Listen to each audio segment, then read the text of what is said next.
1946, the time of the penalty, and the Canucks get their third power play. Trying to tie it late. Kessler loves to shoot from there. He does. He scores! Top shelf. And on the power play with 6.3 seconds to go in the second, the Canucks tie the game at 1. Well, and give Steve Bernier credit on this one, because he's the guy that goes to the net. And when a goalie is playing as well as Niittymaki, you've got to get some traffic.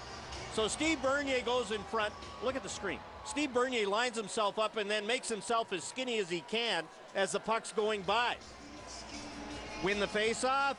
Ryan Kessler snaps it, and the screen is there with Steve Bernier doing the job. As Walker can't move, Bernier and Niittymaki can't find it. He's looking. It's in.